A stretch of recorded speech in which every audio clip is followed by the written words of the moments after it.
eu trabalho há muitos anos em modelação climática, não é? Eu fiz o meu doutoramento no desenvolvimento de modelos de nuvens para modelos atmosféricos e modelos climáticos. E, em primeiro lugar, é importante sabermos o que é um modelo climático, não é? Porque temos que convergir para uma literacia para que as pessoas também percebam de que realidade estamos a falar. Os modelos climáticos são modelos físico-matemáticos, com milhões de códigos em diferentes linguagens computacionais e que correm, digamos que são integrados em supercomputadores e que pretendem representar todos os processos que determinam a evolução do sistema climático. E estamos a falar de processos físicos, químicos, biológicos, todos em interação nas diferentes componentes do sistema climático, atmosfera, oceano, criosfera, geosfera, o que se lembrar, não é? E esses modelos têm esta missão de compreendermos como é que o sistema climático funciona e, obviamente, motivados por este processo de aquecimento global, de mudanças climáticas, perceber como é que como é que o sistema climático vai evoluir em função das nossas concentrações, não é? Das nossas emissões de gases de estufa na atmosfera. E porquê? Porque, de facto, quando nós observamos a realidade da representação esses modelos são à escala global, quer dizer que estão vocacionados para representar as grandes mudanças do ponto de vista espaço-temporal do sistema climático, ou seja, são modelos que correm para todo o globo, muito pesados computacionalmente e por isso estão desenhados para representar, digamos, o que é a larga escala, as frentes, a tempestades de larga escala e não a realidade local. E aí já vamos, eu faço aqui digamos, um ponto que já abordarei mais adiante.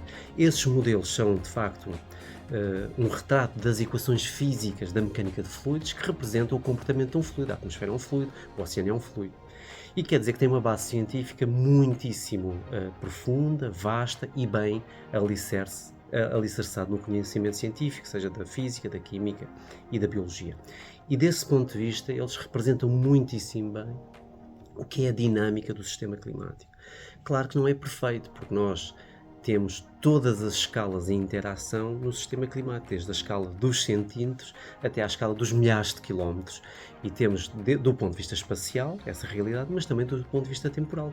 Quando nós observamos uma tempestade, por exemplo, aquelas que nos acometeu recentemente, tivemos episódios de precipitação muito concentrada, muito extrema, e de vento, fundamentalmente vento muito concentrado, numa região espacial relativamente limitada. Quer dizer que podem ocorrer uns minutos, umas horas, até ao oceano profundo, que tem escalas de resposta de milhares de anos. Quer dizer que um modelo climático tem que representar computacionalmente toda esta realidade. E é nisso que nós trabalhamos aqui na Faculdade de Ciências, é na modelação do sistema climático da escala global à escala regional. E porquê a escala regional? Porque, como eu já retratei, os modelos globais têm esta índole global, correm a 100, 200 km de resolução em média, quer dizer que não estão vocacionados para responder o que é o conhecimento do clima à escala regional, de pequenos países, ou mesmo dos nossos municípios, e depois à escala local, onde temos infraestruturas críticas, onde temos as nossas atividades económicas, onde nós vivemos, porque nós não vivemos normalmente à escala global, nós podemos viajar, mas temos o nosso dia-a-dia e as nossas atividades enquanto agricultores, enquanto industriais, enquanto operadores de serviço, o que seja, é à escala local.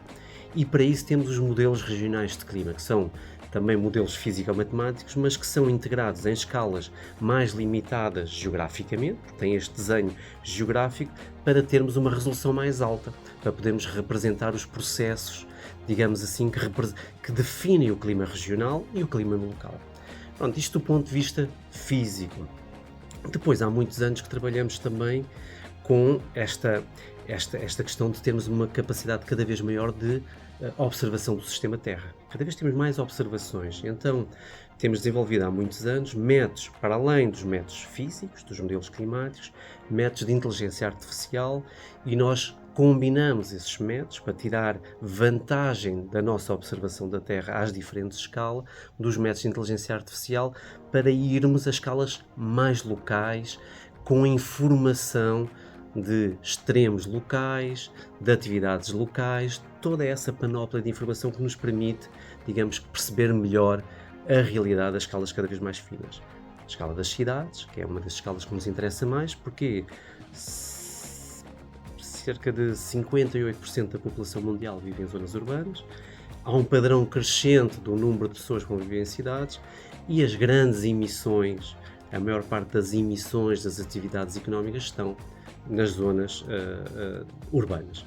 Quer dizer que temos aqui uma missão especial, eu não diria, eu não quero prioritizar o que é viver no mundo rural e nas cidades, mas do ponto de vista dos impactos das alterações climáticas nas pessoas e nas atividades económicas, no mundo mais desenvolvido, eles estão de sobremaneira focados nas cidades. E daí a necessidade de convergirmos estes métodos de modelação de alta resolução, que há pouco de onde partimos esta conversa, até a utilização da inteligência artificial, que permite retirar informação de escalas muito finas e que nos permite perceber, por exemplo, qual é que é o clima das cidades atualmente, a altíssima resolução, e qual é que vai ser o clima futuro das cidades.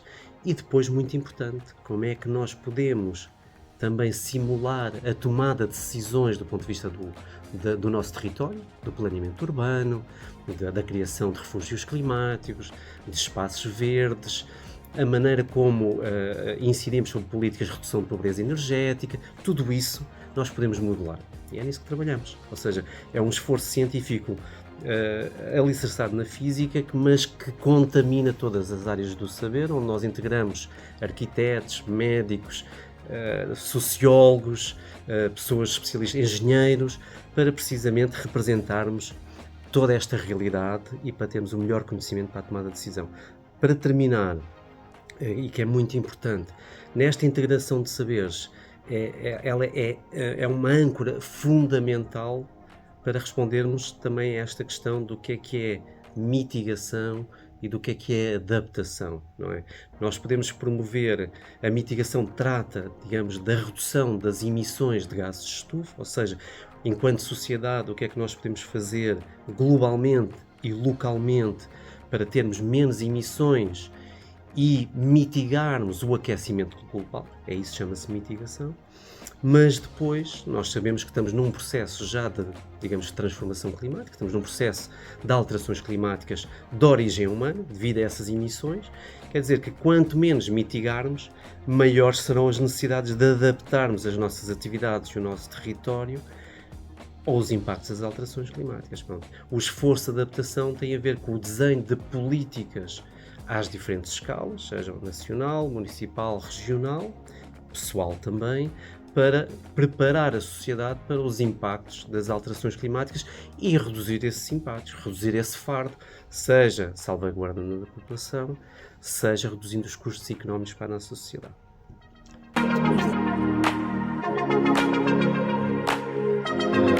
Existe aqui uma dificuldade para a comunidade científica que trabalha nesta área, que é de facto passar às vezes de entidades um pouco abstratas para a realidade das pessoas.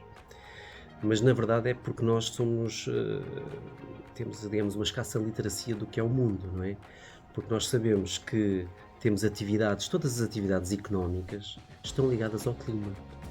E as pessoas não se querem lembrar disso, não é? Quando eu sou um agricultor e faço uma determinada cultura, mais ou menos artificializada, o meu principal forçador é o clima. As minhas necessidades de irrigação hídrica têm a ver com o meu déficit hídrico, onde eu vou plantar uma planta que tem determinadas necessidades hídricas, não é? Eu, quando quero ter produtividade agrícola, eu sei, do ponto de vista climático, onde é que posso ter maior produtividade. Eu, quando tenho, por exemplo, desenho uma central termoelétrica, eu tenho necessidades de arrefecimento dessa central. Ou seja, aqui também temos uma necessidade de percebermos o clima onde estamos para podermos dimensionar uma estrutura e a sua manutenção e o seu desenho.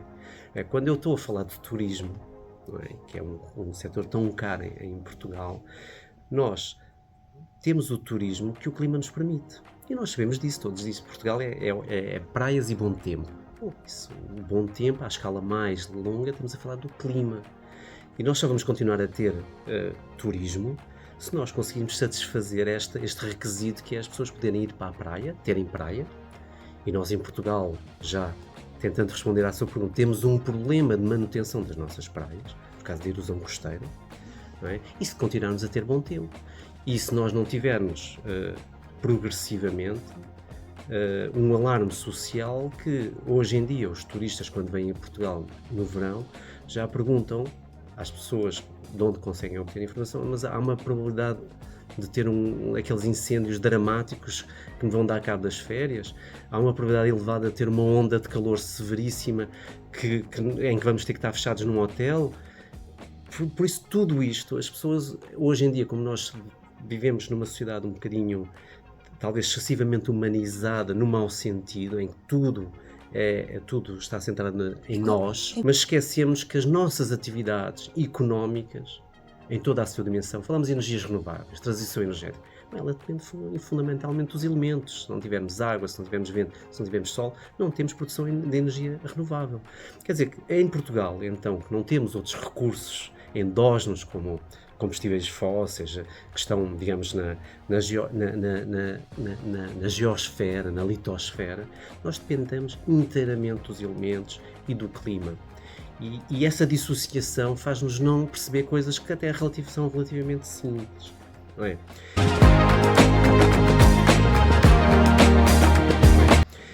Do ponto de vista do processo de alteração climática que nós vivemos, hoje existe um consenso praticamente absoluto que ele deriva das emissões humanas em termos globais pós-revolução industrial, e que tem que ver com fundamentalmente a queima dos combustíveis fósseis. Não só, mas a grande parte dele vem daí. Quero dizer que estes modelos que eu há pouco falei permitem-nos perceber, digamos, fazendo trajetórias de emissões futuras, que são estudadas economicamente, que são estudadas do ponto de vista do mix energético, da procura de energia futura, dos outlooks, digamos assim, em inglês, do que é que vai ser o nosso consumo energético, porque é um dos grandes fomentadores, digamos, de emissões. Nós temos trajetórias de emissões para o futuro. Ora, nós, nos nossos modelos climáticos, temos este perfil de forçamento de emissões e conseguimos fazer aquilo que há pouco me perguntou e que eu não respondi diretamente, conseguimos realizar integrações do clima futuro, ou seja, conseguimos ter o que são as projeções climáticas. Quer dizer que conseguimos perceber como é que o sistema climático evolui às diferentes escalas, global dos modelos globais, modelos regionais dando a evolução do clima durante o século XXI todo à escala regional e depois local, com a combinação de modelos de inteligência artificial também. Quer dizer que estas projeções climáticas dão-nos um retrato dia a dia, ano a ano, década a década, que é preciso ser visto de uma forma depois estatística, mas é uma realidade física da evolução do clima futuro. Isto é que são as projeções climáticas. E quando nós falamos de um aumento da temperatura de 2 a 5 graus, depende do tal cenário, esse é o resultado mais simples que nós tiramos dos modelos. Mas o seu resultado, que é mais, digamos, que ressoa mais nas pessoas, justamente, é nós podemos perceber daqui a 10 anos, daqui a 20 anos, daqui a 30 anos, qual é que é a frequência das ondas de calor, qual é que é a frequência das secas, qual é a severidade de ambas. Podemos perceber quais é que vão ser, quantos anos é que nós por década vamos ter de escassez de água e que vamos fomentar um conflito de uso de água como tivemos há bem pouco tempo. Felizmente os últimos 2 anos têm-nos trazido muita precipitação, o que não é de estranhar. Eu aproveito aqui para fazer um parênteses. As pessoas gostam sempre de, digamos, são muito pouco cautelosas quando falam de tendências climáticas. Nós temos muita variabilidade. Quando nós falamos de perdas de precipitação média, menos dias de precipitação, nós estamos, obviamente, e com aumentos de temperatura média e extrema, temos aqui uma convergência que nos leva a mais períodos de seca, não é? Secas mais frequentes e mais duradouras. E se temos este contexto, e quando pensamos na nossa floresta, temos também uma projeção galopante do que é o aumento do perigo meteorológico de incêndio, ou seja, aquelas condições que são aquelas condições que, quando há avisos da Proteção Civil, temos perigo meteorológico de incêndio extremo, elas sobem muitíssimo por causa desta convergência de fatores. Também, se temos uma precipitação que é, digamos, mais imprevisível, para utilizar um termo mais simples, não é? Ora, muitos dias sem precipitação, depois de precipitação mais intensa, temos também uma forma, a gestão das nossas bacias hidrográficas também fica mais dificultada. Ora por falta de precipitação, ora por cheias, e tudo isso tem também impactos na produção de energia renovável associada à hídrica e, por outro lado, na capacidade de termos uma previsibilidade no armazenamento de água, não é? Porque temos que gerir todo um ciclo hidrológico de uma forma mais difícil, porque temos de descarregar as barragens, porque podemos ter cheias, mas se descarregamos as barragens, reduzimos o armazenamento. Se reduzimos o armazenamento, temos menos capacidade de produção hidroelétrica. Quer dizer que tudo isto está ligado, não é? Depois, evoluindo nos extremos que, infelizmente, se projetam todos de uma forma crescente e mais nefasta para Portugal. Também falamos da questão costeira. Não é? Quando nós falamos de subida do nível médio do mar, não é? Nós não estamos só a falar de subida do nível médio do mar, nós estamos a falar que com as tempestades mais severas, é? Nós vamos ter uma sobrelevação marítima maior, ou seja, existe como uma subida do nível médio do mar associada a cada tempestade, por causa da depressão, da diminuição da pressão, sem querer ser muito chato e técnico, não é?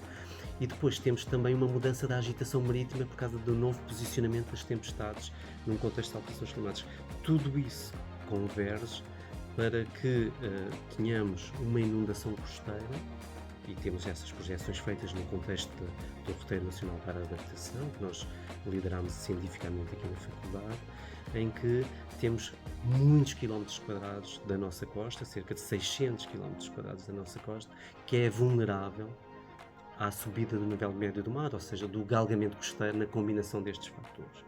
Bom, tudo isto tem a ver com estes extremos e que todos eles, infelizmente para Portugal, são projetados pelos tais modelos de uma forma mais severa e com mais impactos sobre a população e sobre as nossas atividades económicas. Do ponto de vista da população, deixe-me só terminar, porque eu acho que era aí que eu até devia começar. Não é? Porque quando nós falamos de extremos climáticos, nós estamos a falar das pessoas. Estamos a falar das pessoas do ponto de vista do impacto sobre a sua saúde. Por exemplo, quando temos uma grande tempestade, temos fatalidades, não é? Nós sabemos disso.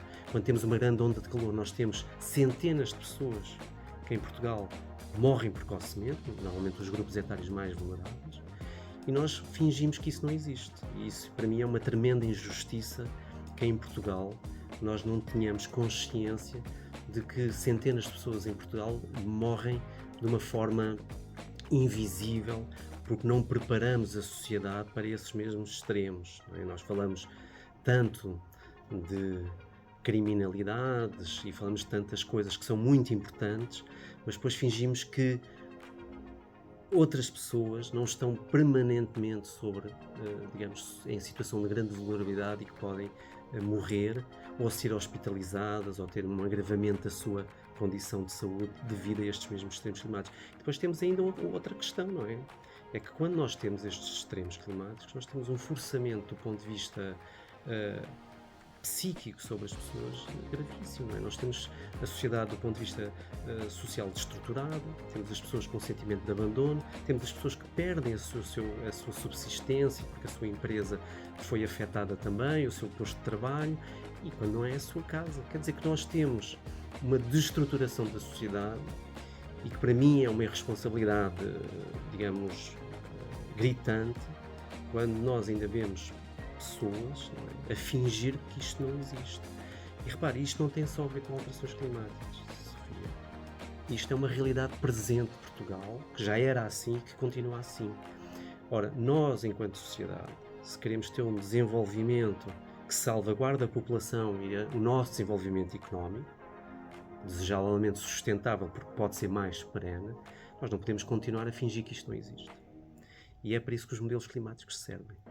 É para retratar a realidade presente e futura e tomarmos uma decisão do ponto de vista da adaptação, da salvaguarda da população e das nossas atividades económicas, das nossas empresas, a este forçador, para terminar, que cumulativamente, infelizmente, nos traz um agravamento de todos os extremos e podíamos estar aqui a falar horas sobre eles mesmos. Mas vejamos, o Acordo de Paris tinha um objetivo que era um objetivo global, assinado por centenas de países, como sabemos, não é? Mais de uma centena, e que era vinculativo, mas que não tinha, digamos, como é que se dizer, não tinha forma de forçar o cumprimento, como nós sabemos, não existem mecanismos, e percebe-se porquê, não é? Porque é preciso termos aqui um aspecto, digamos, de comungar um esforço para um desígnio global num país, num mundo muito desequilibrado, muito heterogéneo, muito difícil de concordância global, não é? E digamos, o objetivo de Paris era manter a temperatura média global a 1,5 e 2 graus. Pronto, havia o limiar mais estrito de 1,5, mas na verdade estava lá também o limiar de 2 graus. O que se passa hoje em dia é que, com a trajetória que nós temos de emissões atual dos últimos anos e de concentrações de gases de estufa na atmosfera, é que o que se perfila para o final do século, estes limiares dizem respeito ao final do século, é preciso termos isso em conta, é que nós estamos numa trajetória para 2,7 graus. Claro que os modelos foram integrados para diferentes trajetórias, para nós sabermos as consequências para diferentes limiares de aquecimento global e podemos, por um lado, corresponsabilizar, que é muito importante, perceber o que fizemos, porque também é importante tirarmos frutos da decisão política global, e temos alguns, e posso falar sobre isso, e também percebermos, digamos, os impactos inevitáveis para os quais a adaptação tem que promover soluções que defendam a população e as nossas economias e os nossos ecossistemas, que ainda não referi. Porque há muitos ecossistemas que estão a atingir, digamos, o que chamam os pontos de irreversibilidade.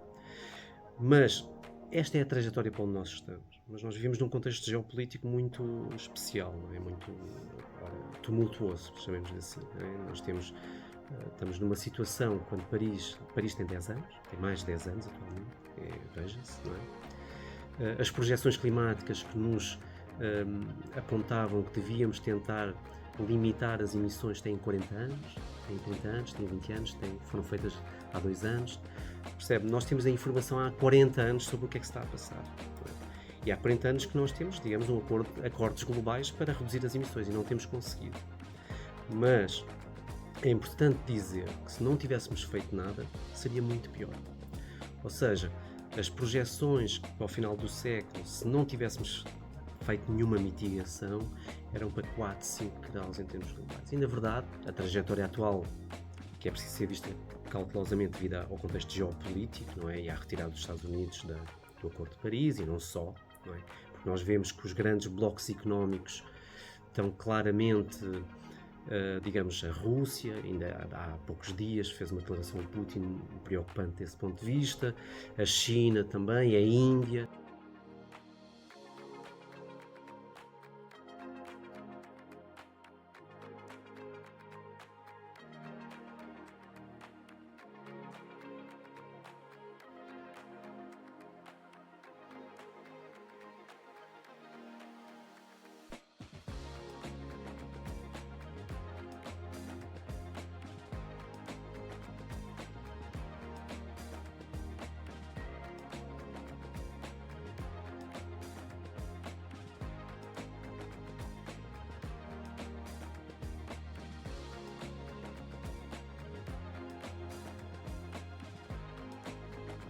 Muita gente em qualquer destes países quer saber.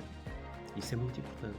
Porque nós temos muitas esferas de decisão, seja política, seja empresarial, seja enquanto cidadão. Pronto. E é verdade que grandes líderes mundiais não querem, estão a dar sinais de que não querem saber, pelo contrário, até querem intensificar as emissões, não é? Por exemplo, quando o presidente dos Estados Unidos diz drill, baby drill, não é? Ele está claramente a dizer que eu quero uma economia cada vez mais focada na exploração dos combustíveis fósseis.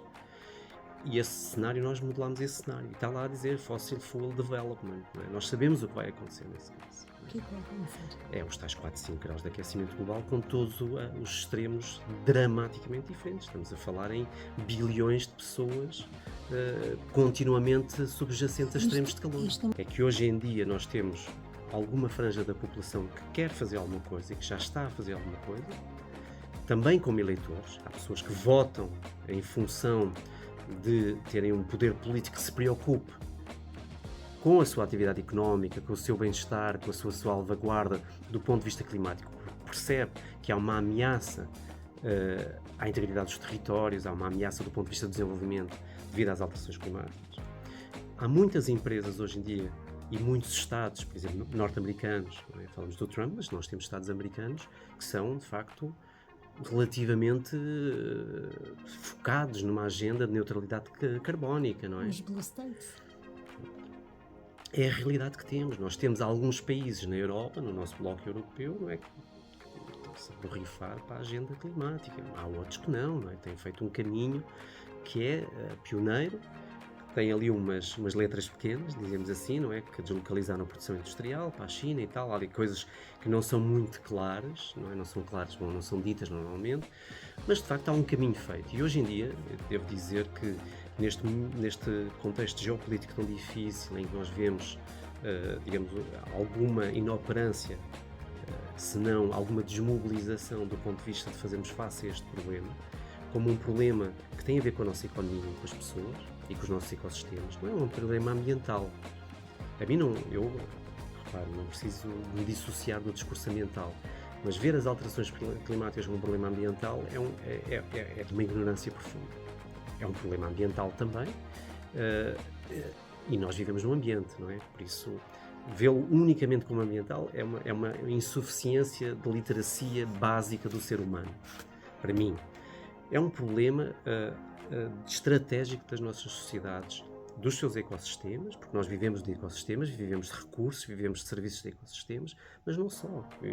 Os impactos são diretos sobre as pessoas, onde as pessoas vivem, e são diretos sobre a nossa economia. E por isso hoje há muitas empresas que estão a integrar nos seus modelos de desenvolvimento, nos seus modelos de operação, nos seus planos de investimento, o risco climático. Eu gostava muito de falar consigo de risco climático. Porquê?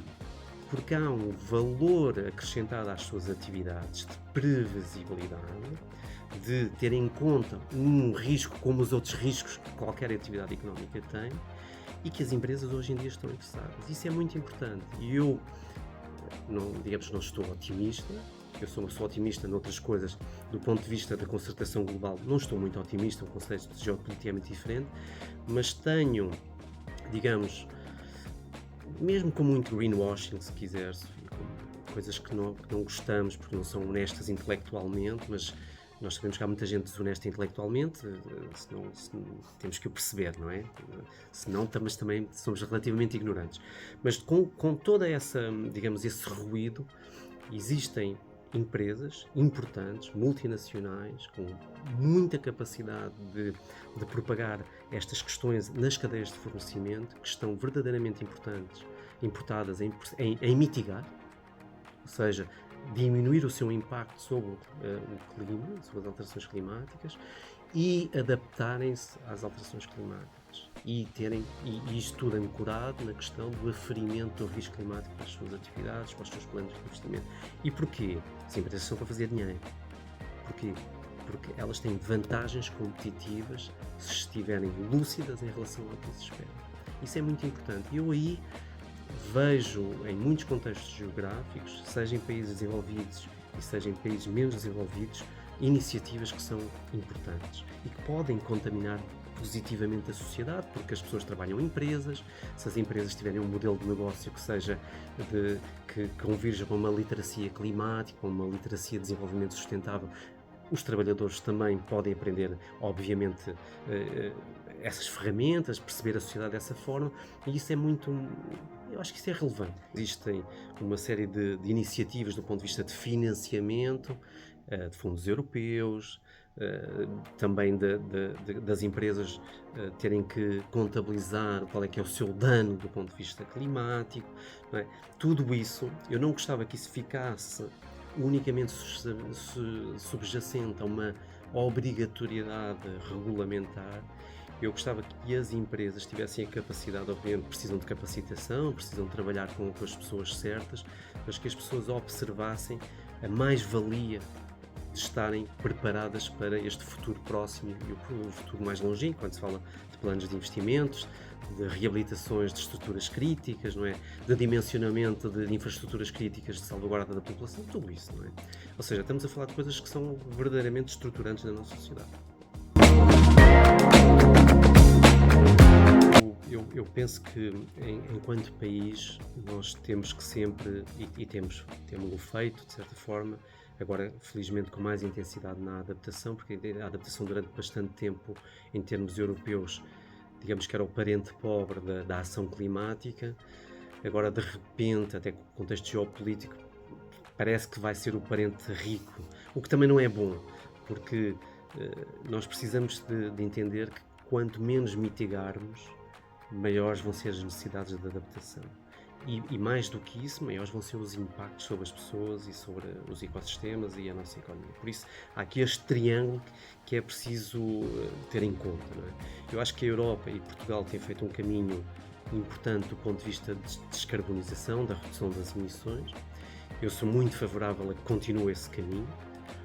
Obviamente que tem que continuar esse caminho tendo sensibilidade política e percebendo, digamos, a situação económica ou financeira que vive e a realidade das pessoas, porque senão o que podemos fazer é intensificar a polarização e temos aqui um efeito boomerang, não é? Temos um efeito que vai ser ainda mais nefasto com o recrudescer de movimentos políticos que são tendencialmente pouco informados sobre esta questão, para não dizer outra coisa, não é? Que são cegos a esta temática, de uma forma inconsciente, do meu ponto de vista. Por isso não é uma coisa fácil, não é? Quando nós falamos destas questões, não é como certos partidos também dizem, é só fazer isto, reduzir as emissões. Não é assim, não é? Nós temos que... Tudo isto são problemas complexos, não é? A complexidade do sistema climático, a complexidade das sociedades e dos ecossistemas, tudo isto são sistemas complexos e são difíceis, não é? É preciso também reconhecermos isso, não é? Do ponto de vista nacional, nós temos que continuar o nosso percurso de mitigação e redução de emissões, até porque nós não temos recursos de outros.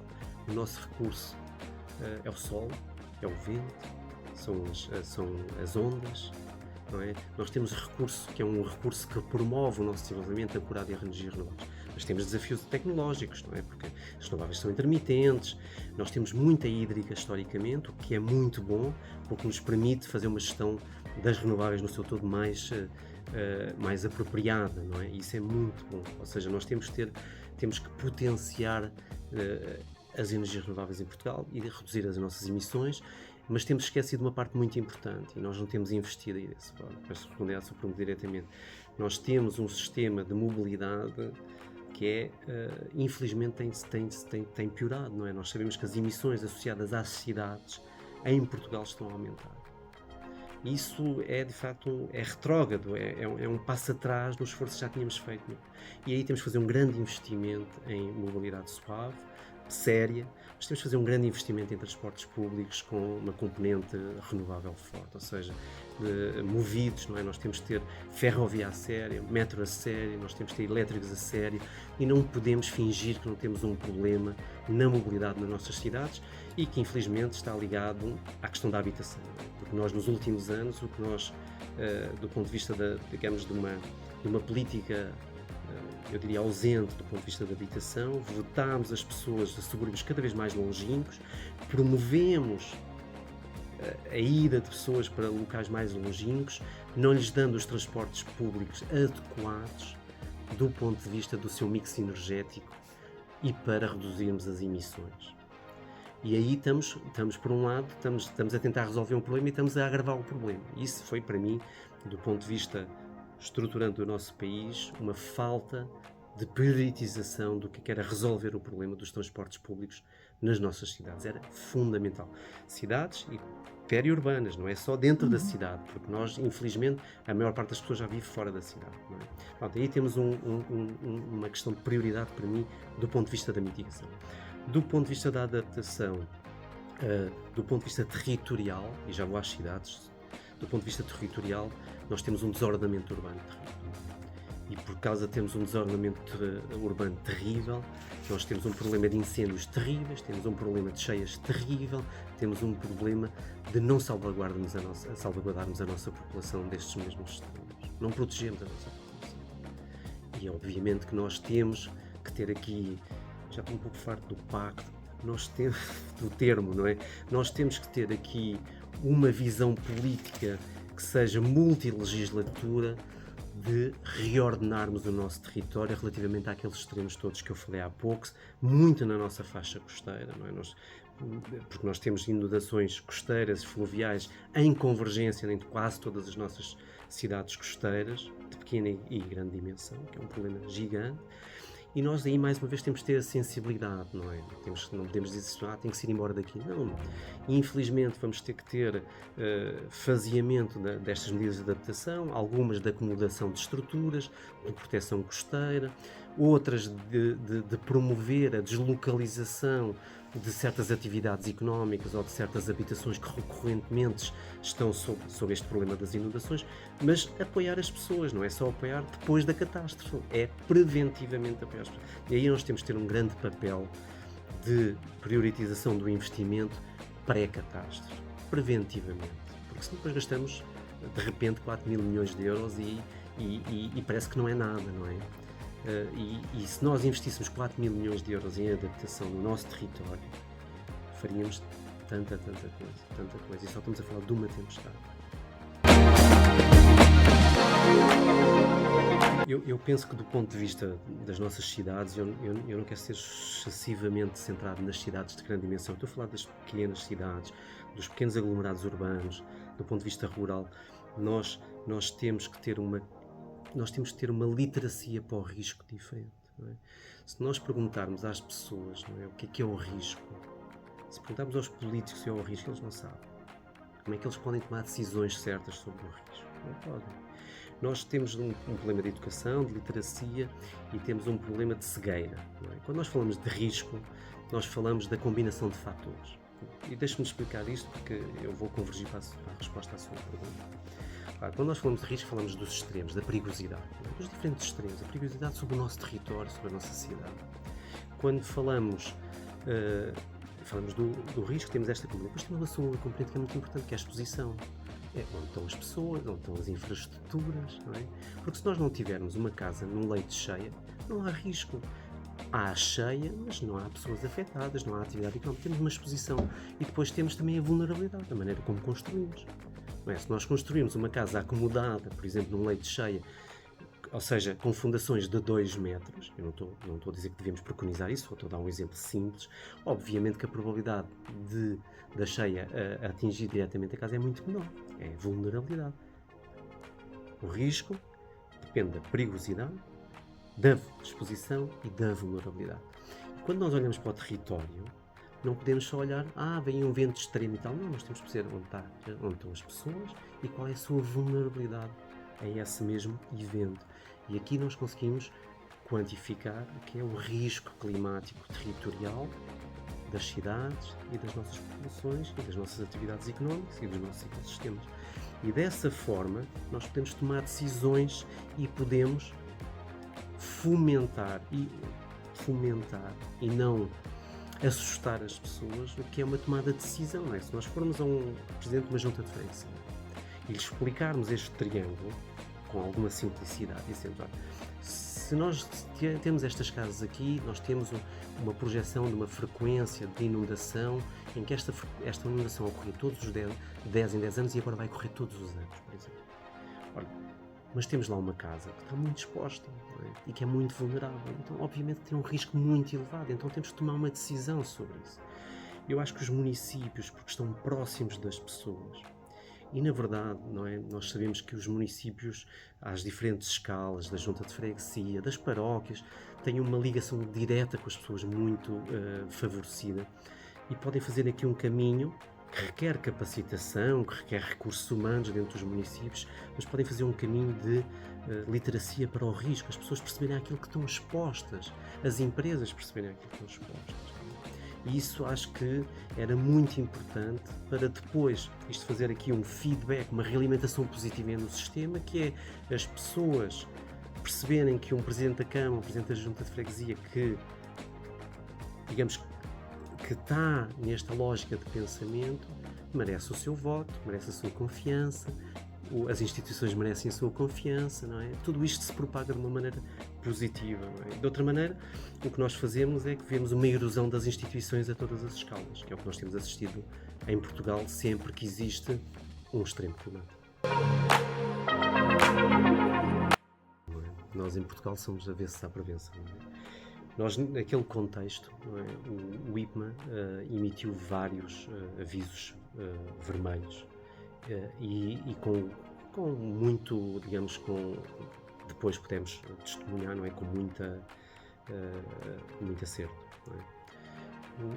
Do ponto de vista da proteção civil, destes avisos, não é? Quando nós temos excessivos avisos, as pessoas depois deixam de ligar os avisos. Quer dizer que há aqui uma lógica que tem que ser um bocadinho repensada, não é? Porque depois, quando há qualquer coisa muito sério, as pessoas não tomaram muita atenção. Só foi muito em cima, as pessoas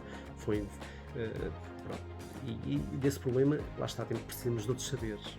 Precisamos de outros saberes para nos ajudarem a comunicar estas questões de uma forma da operação diária do território e da prevenção das pessoas, não é?